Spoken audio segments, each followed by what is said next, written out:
नमस्कार मेरे प्यारे साथियों, मैं हर्ष तिवारी आप सबका स्वागत करता हूं आपके बहुत ही प्यारे चैनल वर्ल्ड अफेयर्स के अंदर। साथियों, आज यहाँ पे 14 मई और शुरू करते हैं 14 मई के बहुत ही शानदार करंट अफेयर्स को पहले क्वेश्चन के साथ में। वो ये है, अभी हाल ही में किसने कोविड-19 के संक्रमण को पता करने के लिए, जो इसका यहाँ पे देखिए इन्फेक्शन चल रहा है जो कोविड-19 का, उसके डिटेक्शन करने के लिए यहाँ पे एटमैन AI that is artificial intelligence एक जो एल्गोरिदम है उसका निर्माण किया है। तो इसका निर्माण यहाँ पे DRDO के द्वारा। अब ये है क्या, आपको मैं जरा डिटेल से बताता हूं। देखिए, हम जो बात करेंगे तो यहाँ पे एटमैन देखिए एक नया आर्टिफिशियल इंटेलिजेंस कार्यक्रम है जो कोविड-19 का पता करने के लिए लगाया गया है DRDO के द्वारा। और by the help of the x ray ये बड़ी आसानी से, एक्यूरेसी से किसी इंसान में कोविड-19 के कितने सिम्टम्स हैं, क्या उसकी कंडीशन है, उसको पता कर सकता है। तो बहुत अच्छा प्रयास है जो यहाँ पे DRDO के द्वारा किया गया है। आप यहाँ पे देख पाएंगे कि DRDO की जो centre for artificial intelligence and robotics जो यहाँ पे ब्रांच है, उसने डेवलप किया है एक आर्टिफिशियल इंटेलिजेंस बेस्ड कोविड-19 डिटेक्शन एप्लीकेशन सॉफ्टवेयर जिसका नाम है एटमैन। और ये यहाँ पे चेस्ट एक्सरे को यूज करके बताता है कि आपके चेस्ट के अंदर या आपके शरीर में इंफेक्शन का जो रेट है वो कितना ज्यादा है और यहाँ पे किस तरह का जो ट्रीटमेंट है वो भी प्रोवाइड कराया जाएगा। तो ये बहुत बड़ा इनिशिएटिव जो लिया गया है DRDO के द्वारा। देखिए, मैं सैल्यूट करता हूं भारत के DRDO को कि उन्होंने इस कोविड-19 की सिचुएशन में बहुत बड़े ऐतिहासिक कदम को लिए हैं। अगर आपसे पूछे मेरे साथियों कि DRDO की हम जब बात करते हैं तो DRDO के अंदर जो centre for artificial intelligence and robotics के जो हेड है वो कौन है, उनका नाम है यहाँ पे डायरेक्टर, जिनका नाम है डॉक्टर UK सिंह। तो डॉक्टर UK सिंह यहाँ देखिए वर्तमान में यहाँ पे CAIR के यहाँ पे कौन है, डायरेक्टर है। चलिए, तो आप देख पाएंगे कि किस प्रकार से इंटेलिजेंस एंड रोबोटिक्स जो यहाँ पे केयर है वो यहाँ पे देखिए HCG एकेडमी के साथ मिलकर उन्होंने ये जो पूरा प्रोटोटाइप है वो डेवलप किया है और इसकी जो एक्यूरेसी है वो 97% के आसपास है। देखिए, आपको बता दो ना कि भारत में कोविड-19 को लेके बहुत सारे टेस्ट किए जा रहे थे। जैसे मैं अपना एक्सपीरियंस में शेयर करता हूं कि मैंने पहले एंटीजन टेस्ट कराया, फिर मैंने RT-PCR कराया था। तो मैंने बहुत से टेस्ट देखे थे एंटीजन के, RT-PCR के, जहां पे थोड़ा सा फ्लक्चुएशन हो जाता था। मैंने ऐसे बहुत सारे केसेस भी देखे हैं मेरे साथियों जहां पे देखिए फुल सिम्टम्स हैं लेकिन उनका जो यहाँ पे टेस्ट है वो निगेटिव जा रहा था। तो एक्यूरेसी का कई बार सीन हो सकता है, खासकर एंटीजन में तो ये देखने को मिल ही जाता है, लेकिन इसकी जो एक्यूरेसी वो बहुत ज्यादा अच्छी मानी गई है। तो ये बहुत अच्छी बात है मेरे साथियों। देखिए, DRDO की अगर मैं लेटेस्ट टेक्नोलॉजी की बात करता हूं तो आपको पता है कि DRDO ने अभी यहाँ पे देखिए एक यहाँ पे ओरल यहाँ पे देखिए मेडिसिन का डेवलप किया है जिसका नाम है 2-deoxy डी ग्लूकोज, जिसे बोलते हैं 2DG। और ये फास्टर रिकवरी करता है उन पेशेंट्स को जो ऑक्सीजन पे यहाँ पे क्या है मेरे साथियों आश्रित है। देखिए, हमारे शरीर के अंदर जो ऑक्सीजन पे डिपेंडेंसी है कोविड-19 को लेके वो यहाँ पे कम की जा रही है इस दवा के द्वारा। और डॉक्टर रेड्डी यहाँ पे जो लैबोरेटरीज हैं उनके द्वारा देखिए इसे बनाया गया और जिससे यहाँ पे परमिट किया गया है पे drug controller general of India के द्वारा, जिनका नाम है डॉक्टर वेणुगोपाल जी स्वामी। ये सारा का सारा मैं कवर कर चुका था। फिर देखिए, मैंने आपको बताया था कि यहाँ पे जो स्नैपडील है, स्नैपडील ने क्या किया है, देखिए यहाँ पे कार्यक्रम चलाया है Sanjivani for the blood plasma donation. तो ब्लड प्लाज्मा डोनेशन और फाइट अगेंस्ट कोविड-19 जो कैंपेनिंग है ये चलाया जा रहा है स्नैपडील के द्वारा। इसी तरह से मेरे साथियों फेसबुक ने और यहाँ पे पेटीएम ने देखिए ऐप यहाँ पे इंस्टॉल किया है फॉर दी वैक्सीनेशन स्लॉट को फाइंड करने के लिए। ये सारे इनिशिएटिव है जो लिए गए हैं। DRDO की हम जब बात करते हैं तो 1958 में इसकी स्थापना की गई थी और हेडक्वार्टर कहां पर था मेरे साथियों, बताइएगा मुझे कमेंट के अंदर। यहाँ पे नई दिल्ली में, कोई दिक्कत नहीं। चलो, नेक्स्ट क्वेश्चन यहाँ पे दिया गया है कि हाल ही में देखिए न्यूज में रहा है पे शॉटगन वर्ल्ड कप 2021 ये कहां पर खेला जा रहा है बच्चे, तो ये खेला जा रहा है कहां पे, देखिए इटली के अंदर। यस, तो हम जब बात करते हैं शॉटगन, देखिए बहुत ही कम दूरी पे यहाँ पे देखिए कॉम्पिटिशन है जब खेला जाता है, यहाँ पे शॉटगन है। तो जो वर्ल्ड कप है ये देखिए लोनाटो है, बहुत ही फेमस प्राइड शहरों में से एक है इटली के। ये मई 7 से लेके मई 17 तक आयोजित किया जा रहा है लोनाटो इटली के अंदर। तो भारत के भी बहुत सारे खिलाड़ी पार्टिसिपेट कर रहे हैं। देखिए, टोटल 399 एथलीट्स हैं 56 कंट्री से जो यहाँ पे कंपीट कर रहे हैं लोनाटो वर्ल्ड कप के अंदर। देखिए, भारत के अंदर अभी हाल ही में ISSF दैट इज हम जब बात करेंगे मेरे साथियों इंटरनेशनल यहाँ पे शूटिंग स्पोर्ट फेडरेशन का वर्ल्ड कप हुआ था, जिसमें इंडिया यहाँ पे 30 मेडल के साथ में टॉप पे रहा था, जिसमें 15 गोल्ड मेडल थे, 9 सिल्वर थे और 6 ब्रॉन्ज थे। तो यदि आपसे पूछे कि इस साल का जो ISSF जो शूटिंग कॉम्पिटिशन था वर्ल्ड कप था वो कहां पर हुआ था मेरे साथी, आंसर है नई दिल्ली, भारत की राजधानी में हुआ था। इसकी देखिए हम जब बात करते हैं हेडक्वार्टर कहां पे, म्यूनिख जर्मनी में है। चलिए, नेक्स्ट क्वेश्चन पे ये दिया गया, हाल ही में देखिए एक रिपोर्ट रिलीज की गई है जिसमें कहा गया कि वो कौन सी सिटी पहली है in India on health infra parameters. तो हेल्थ इंफ्रा पैरामीटर्स पे इंडिया की जो टॉप सिटी वो कौन सी बनी है, तो ये बनी है यहाँ पे कौन सी, पुणे। यस मेरे साथी, पुणे।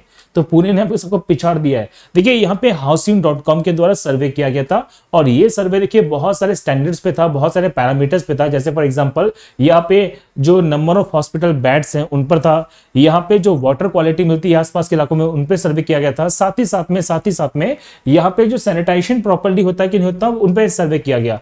और ये बताओ कि यहाँ पे देखिए जो सर्वे हुआ है ना, इनमें पुणे टॉप पे रहा है और सबसे बुरी कंडीशन रही यहाँ पे दिल्ली एनसीआर की। तो देखिए आप देख पाएंगे कि पुणे ने यहाँ पे देखिए बेस्ट इंफ्रा जो है वो बनाया है अपने इंडिया के अंदर। यहाँ पे ये जो आंकड़ा है ना किसके द्वारा दिया गया, पे हाउसिंग.com के द्वारा दिया गया है। देखिए ये एक सर्वे है, हो सकता है कि और कोई सर्वे किसी पैरामीटर्स पे किया है तो ये लिस्ट थोड़ी सी ऊपर नीचे हो सकती है, लेकिन अगर प्रॉपर्ली पूछा जाए आपसे कि हाउसिंग.com के द्वारा यहाँ पे सर्वे जो आया गया है उसमें कौन टॉप पे रहा, तो आंसर पे क्या देखिए बच्चे, पुणे है। तो पुणे, अहमदाबाद, बेंगलुरु, मुंबई, हैदराबाद, चेन्नई, कोलकाता, दिल्ली एनसीआर, ये लिस्ट रही है जिसमें सबसे नीचे कौन सा बच्चे यहाँ पे, दिल्ली एनसीआर आया। देखिए नेक्स्ट क्वेश्चन देखिए बहुत ही इंपॉर्टेंट है। अभी देखिए यहाँ पे हाल ही में एक नई स्पीशीज है यहाँ पे मेंढक की, फ्रॉग की, जो देखी गई है, जो सबसे बड़ी प्रजाति मानी गई है मेंढक की। अभी तक के इतिहास में हमने जितने भी धरती पे मेंढक देखे हैं उनमें से सबसे बड़ा जो मेंढक की स्पीशीज है वो देखी गई है। तो ये कौन सी मेंढक है, कौन सा मेंढक है एक्चुअली, तो इसका नाम है पे गोलियत फ्रॉग। यस मेरे साथियों, द राइट आंसर है पे गोलियत फ्रॉग। ये कहां मिला देखिए, तो बता दूं मेरे साथियों कि यहाँ पे देखिए पैसिफिक ओशन में एक आइलैंड पड़ता है, सोलोमन आइलैंड। ओशेनिया की तरफ में ये आइलैंड है, ऑस्ट्रेलिया के ऊपर है सोलोमन आइलैंड। तो वहां पे देखिए एक जो गोलियत फ्रॉग है, जो गोलियत फ्रॉग है वो पाए गए हैं, जो विश्व के सबसे बड़े मेंढक में से एक है। अभी तक इतिहास में दर्ज किए गए सबसे बड़े मेंढक में से एक है। देखिए यहाँ पे इतना बड़ा साइज है, मतलब यहाँ पे जो न्यू बॉर्न बेबी होता है ना, तो न्यू बॉर्न बेबी से भी बड़ा मेंढक है, मतलब खतरनाक मेंढक है ये। देखो यहाँ से तो आप देख पाएंगे, देखिए ऑस्ट्रेलिया के ऊपर यहाँ पे कोरल सी है, कोरल सी के ऊपर देखिए यहाँ पे सोलोमन आइलैंड पड़ता है। ये पूरा का पूरा जो इलाका है इसे बोलते हैं ओशेनिया। आप यहाँ पे देख पाएंगे मेरे साथियों, ये ओशेनिया है और यहीं पे सोलोमन आइलैंड्स है। इसी सोलोमन आइलैंड्स में देखिए क्या मिला मेरे साथियों पे, यस ये जो गोलियत मेंढक है ये मिला है। देखिए 12.5 इंचेस के आसपास की जो नॉर्मल लेंथ है वो मिलने वाली है। और ये देखिए अभी कहा जा रहा है कि इनकी स्पीशीज जैसे जैसे बढ़ रही है तो इसमें और भी यहाँ पे बड़े मेंढक की खोजने की संभावना मिल रही है। ये तो भी देखा गया है, ये तो सामने आ चुका है। हो सकता है कि अभी इसके पीछे और भी परदादा या दादा रहे हैं इसके जो इससे बड़े हो सकते हैं। तो देखिए 3.5 किलो के आसपास यहाँ पे 3.3 से लेकर 3.8 है, तो मैंने एवरेज ले लिया था मैं 3.3।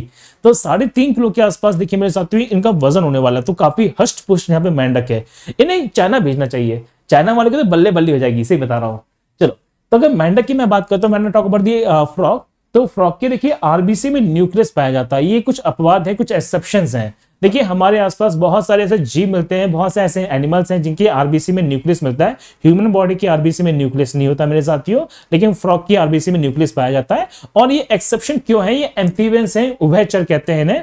और ये एक ऐसे प्रजाति है जो तीनों तरह के नाइट्रोजन, जो तीनों तरह के जो वेस्ट मटेरियल्स हैं उनको निकालते भी है। जैसे फॉर एग्जांपल हमारे शरीर से जो यूरिन निकलता है ना, तो हमारे शरीर से यूरिया की मात्रा ज्यादा निकलती है। यस, तो हमारे शरीर में बनने वाला जो मेन पदार्थ है, जो वेस्ट मटेरियल है, वो कौन सा पे, यूरिया है।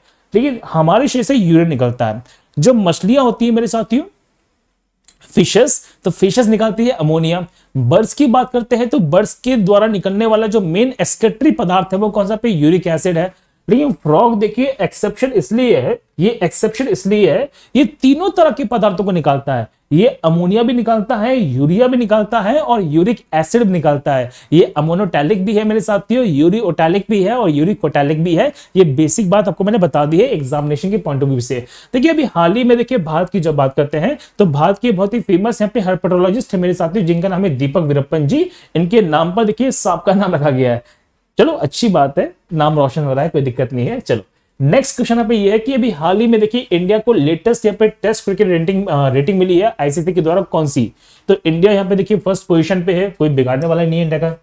तो इंडिया देखिए फर्स्ट पोजीशन पे है। आपसे क्वेश्चन ही पूछ सकते हैं ये कि इस साल का जो वर्ल्ड टेस्ट चैंपियनशिप है जिससे देखिए होने वाला है, तो वर्ल्ड टेस्ट चैंपियनशिप कहां पे होगा बच्चे, ये होने वाला है जून 18 से जून 22, कहां पर, लॉर्ड्स क्रिकेट ग्राउंड में। तो याद कर लीजिएगा कि इस साल का जो वर्ल्ड टेस्ट चैंपियनशिप है वो कहां पर है, लॉर्ड्स में है, जून 18 से जून 22 तक, अगर सब कुछ सही रहता है तो। वैसे सब कुछ सही है, मैंने आपको शायद कल ही बताया था ये कि बाबर आजम को देखिए इस बार चुना गया पे ICC men's player of the month. चलिए सबसे इंपॉर्टेंट क्वेश्चन बनेंगे यहां से आईसीसी को लेके। आईसीसी के देखिए वर्तमान में जो डेप्यूटी चेयरमैन है वो कहां पे इमरान ख्वाजा है, सीईओ कौन पे मनु साहनी है, हेडक्वार्टर कहां पड़ता है ये बहुत इंपॉर्टेंट है, ये पड़ता है देखिए दुबई में और 15 जून 1909 की स्थापना की गई थी। चलिए अभी क्वेश्चन ये है रिसेंटली वो कौन सी कंट्री है जो चेयर करने वाली है, जो यहां पे देखिए इस बार यहां पे अध्यक्षता करने वाली है मीटिंग की for the first time, first BRICS employment working group EWG 2021। तो ये अध्यक्षता करने वाली देखिए भारत, तो ये भारत के अंदर ही देखिए इस साल का जो ब्रिक्स सम्मेलन है वो आयोजित किया गया था। तो देखिए यहाँ पे क्योंकि इंडिया की कंडीशन तो अभी नॉर्मल नहीं इतनी अच्छी कि यहाँ पे हम सारे नेताओं को बुला सकते हैं, तो ये वर्चुअली मीटिंग की गई है। तो देखिए 11 से 12 मई की हम जब बात करते हैं मेरे साथियों, तो 11 से 12 मई के अंदर यहाँ पे सुषमा स्वराज भवन है नई दिल्ली के अंदर, यहाँ पे वर्चुअली मीटिंग की गई थी क्योंकि इंडिया ने ही इस बार देखिए ब्रिक्स की जो प्रेसिडेंसी है वो की थी। इस मीटिंग के देखिए बहुत सारे उद्देश्य थे। क्या उद्देश्य थे? पहला है कि यहाँ पे देखिए सोशल सिक्योरिटी एग्रीमेंट्स को बढ़ावा करना है, बढ़ावा देना है अमंग दी ब्रिक्स नेशन। तो जितने भी ब्रिक्स नेशन है उनके अंदर सोशल सिक्योरिटी को बहुत ज्यादा तवज्जो दी जा रही है। आप देख पा रहे हैं कि विश्व के ऐसे बहुत सारे देश हैं जो वॉर कंडीशन से जूझ रहे हैं, तो सोशल सिक्योरिटी वहां पे नहीं है। अभी देखिए भारत के अलावा बहुत सारे देशों में देखिए संभावना बनती जा रही है, भारत के अंदर भी देखिए संभावना अच्छी नहीं है। अभी देखिए हम आंतरिक मामलों को लेकर बहुत ज्यादा असमंजस में है। अभी देखिए चीजें इतनी दिखाई ना दे रही हो, लेकिन मैं रोज न्यूज़पेपर पढ़ रहा हूं मेरे साथियों, मैं देख रहा हूं कि भारत के अंदर जो इंटरनल कंडीशन वो ज्यादा अच्छी नहीं है। एक्सटर्नली क्योंकि हम एक बहुत बड़ी पैंडेमिक से जूझ रहे हैं, लेकिन अगर ये पैंडेमिक नहीं होती तो मैं गारंटी से बोल सकता हूं हम एक एक्सटर्नल कंडीशन से नहीं इंटरनल कंडीशन से ज्यादा परेशान होते। क्या उसमें मैं कभी चर्चा करने वाला हूं 1-2 दिन के अंदर ही, उसमें मैं अभी एक वीडियो लेके आने वाला हूं आप लोग के जल्दी ही। देखिए फिर यहाँ पे कहा गया कि जो लेबर मार्केट थे उन्हें यहाँ पे फॉर्मलाइज करना है, साथ ही साथ में जो वुमेन्स का पार्टिसिपेशन होने वाला है लेबर फोर्सेस के अंदर, और यहाँ पे प्लेटफॉर्म को बढ़ाना है फॉर दी वुमेन्स। ये यहाँ पे बहुत बड़ा देखिए उद्देश्य है जो किया गया है। तो ये प्राइम डिस्कशन थे जो इस बार इस मीटिंग में किए गए थे। ब्रिक्स की हम जब बात करते हैं मेरे साथियों, मुझे बताएगा कि यहाँ पे नया देश कौन सा था जो अभी शामिल किया गया था, इनमें से कौन सा देश है जो सबसे लास्ट में शामिल किया गया और कब शामिल किया गया था। हम जब बात करेंगे ब्रिक की तो 2006 में इसकी स्थापना हुई थी, लेकिन सही मायने में स्थापना तो बाद में की गई है। ठीक है, चर्चा बहुत पहले हो चुकी थी, स्थापना बाद में की गई है। न्यू डेवलपमेंट बैंक इसकी सब्सिडरी है, और देखिए यहाँ पे China, Brazil, Russia founding members में से एक है। सही बात है। अब सबसे इंपॉर्टेंट न्यूज यहां पर है, अभी हुआ क्या कि यहाँ पे G7 समिट हुई थी। ऐसे बता दो मेरे साथ, देखिए ये वैसे G8 था। अच्छा मुझे कमेंट सेक्शन में बताना कि G8 से वो कौन सा देश था जो अलग हो गया फिर यहाँ पे G7 रह गया, ये मुझे बता सकते हैं। तो अभी यहाँ पे देखिए पीएम मोदी जी को यहाँ पे पर्सनली और यहाँ पे स्पेशल इनवाइट किया गया था पे यूके के प्राइम मिनिस्टर यहाँ पे बोरिस जॉनसन के द्वारा टू अटेंड G7 समिट, लेकिन यहाँ पे मोदी जी ने मना कर दिया। उनका कहना कि भारत में जो पैंडेमिक की situation is not so good और ऐसी कंडीशन में मैं भारत को छोड़कर नहीं जा सकता हूं, तो यहाँ पे अभी इस मीटिंग में पार्टिसिपेट करने वाले नहीं है। और इसके बारे में सटीक जानकारी दी है यहाँ पे MEA के स्पोक्स पर्सन जो अभी बने हैं अरिंदम बागची। याद कीजिए मैंने बताया था कि यहाँ पे एक्सटर्नल अफेयर्स के अंदर जो नए देखिए नए जो स्पोक्स पर्सन है वो कौन है, अरिंदम बागची है, जिन्हें बनाया गया, उन्हीं के द्वारा ये जो न्यूज है वो सामने दी गई है। चलिए फेडरल बैंक देखिए भारत में ही काम करने वाला बहुत ही फेमस बैंक है, भारत में ही इसका देखिए मेन हेडक्वार्टर भी है। तो फेडरल बैंक की हम जब बात करते हैं, उन्होंने टाई अप किया है टू किस बैंक के साथ फैसिलिटेट करने के लिए मनी ट्रांसफर को। तो इसका जो सही आंसर है बच्चे वो क्या देखिए मशरक बैंक। आप नाम से देख पा रहे हैं ये देखिए अरबी बैंक है। हम जब बात करते हैं देखिए इसका जो मेन जो पार्ट है वो पड़ता है UAE के अंदर, डेट इज यूनाइटेड अरब अमीरात के अंदर। तो देखिए यहाँ पे फेडरल बैंक ने मशरक बैंक के साथ हमें समझौता किया है, ये परफेक्ट बैंकिंग पार्टनर। तो देखिए कहीं ना कहीं भारत की टैगलाइन लग रही है इसके अंदर। जब बात करते हैं देखिए फेडरल बैंक के बारे में मेरे साथियों, तो यहाँ पे इसका जो हेडक्वार्टर पड़ता है वो पड़ता है अलुवा में जो पड़ता है केरला में। 28 अप्रैल 1931 को स्टैब्लिश किया गया था। उसकी टैगलाइन है ये परफेक्ट बैंकिंग पार्टनर। अच्छा मैं साइड में क्यों हूं, क्योंकि कल मैं कमेंट्स पढ़ रहा था, बच्चे बोले थे सर आप प्लीज थोड़ा साइड हो जाया करिए ताकि हम यहाँ पे चीजों को अच्छी तरह से देख सकते हैं। आप स्क्रीन पर रहते हैं तो हमें थोड़ा सा देख नहीं पाते, बस आपको देखते रहते हैं, तो इसलिए मैं थोड़ा साइड होकर जा रहा हूँ, कोई बात नहीं, ठीक है, इसलिए आप थोड़ा सा देख लीजिए सबको। चलो अब देखो ये क्यों किया गया।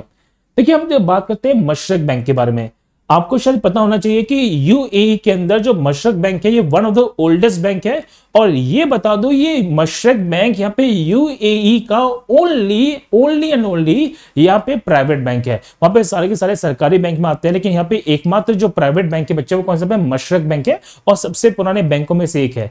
देखिए जिस तरह से हमारे भारत में बहुत सारे यहाँ पे मर्चेंट्स चलते हैं, बहुत सारे यहाँ पे देखिए पैसे को ट्रांसफर करने के लिए एप्लीकेशंस हैं, तो यहाँ पे मशरक बैंक की एक एप्लीकेशन है जिसका नाम है क्विक रेमिट। तो क्विक रेमिट को यहाँ पे देखिए बढ़ावा मिलने वाला है इस समझौते के साथ में। तो यहाँ पे देखिए आप बड़ी आसानी से पैसे को ट्रांसफर कर सकते हैं यूएई से भारत के अंदर और बहुत सारी कंट्रीज के अंदर बाय यूजिंग दिस एप्लीकेशन। और ये यहाँ पे देखिए पूरा का पूरा जो कोलैबोरेशन है वो किया गया है मशरक बैंक के साथ में। अभी मैंने वो कल ही बताया था कि भारत के अंदर देखिए जो जन स्मॉलर फाइनेंस बैंक है, उसने देखिए चूज किया है एक सिस्टम लॉन्च किया है जिसका नाम है I choose my number feature. मतलब आप यहां पे अपने सेविंग और करंट अकाउंट के जितने भी नंबर्स हैं अपने अकॉर्डिंगली चूज कर सकते हैं। ये सुविधा दी यहाँ पे किसने? जन फाइनेंस यहाँ पे स्मॉल बैंक ने। बैंक ऑफ बड़ौदा ने अभी देखिए क्या किया मेरे साथियों, यहाँ पे माइक्रोसेट को लॉन्च किया है टू सपोर्ट कोविड-19 यहाँ पे सेकेंड वेव। जो कोविड-19 सेकेंड वेव के अंदर जो उनका स्टाफ है ना, उसको सपोर्ट करने के लिए इन्होंने इसको देखो जो माइक्रोसेट है वो लॉन्च किया है। इसी तरह से एचडीएफसी बैंक ने देखिए यहाँ पे अपना चैट बॉक्स को लॉन्च किया जिसका नाम है ईवा, जो यहाँ पे क्या करने वाला है, विलेज लेवल पे जो एंटरप्रेन्योर्स हैं उनको प्रोवाइड करने वाला है banking level service for the last mile rural consumers. चलिए नेक्स्ट क्वेश्चन यहाँ पे ये है कि भी हाल ही में सेंट्रल गवर्नमेंट ने इंट्रोड्यूस किया है मैनेजमेंट इंफॉर्मेशन सिस्टम जो बढ़ावा देने वाला है भारत में किस डोमेस्टिक इंडस्ट्री को? तो ये बढ़ावा देने वाला देखिए भारत में अगरबत्ती इंडस्ट्री को। अगर हम बात करें देखिए अगरबत्ती के बारे में,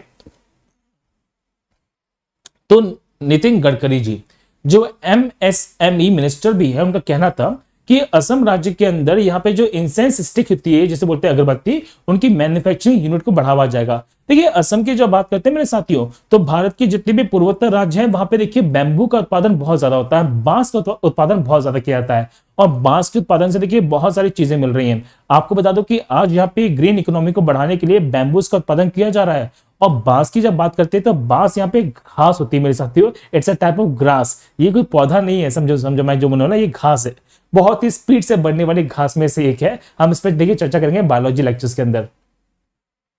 तो यहाँ पे नॉर्दर्न ईस्ट स्टेट्स के अंदर देखिए यहाँ पे बैम्बूस को उत्पादन बढ़ाया जा रहा है जिससे उनके बहुत सारी ग्रीन इकोनॉमी को बढ़ने वाली है।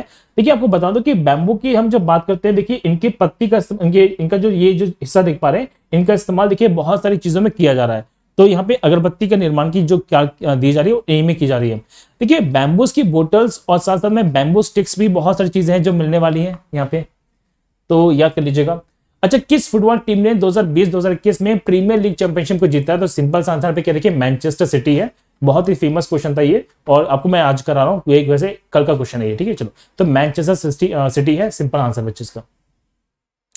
इस बार यूएन ने 2021 में यहाँ पे ग्लोबल इकोनॉमी जो ग्रोथ में कितना प्रतिशत रहने की अनुमान लगाया है, तो वो कितना पे देखिए 5.4% है।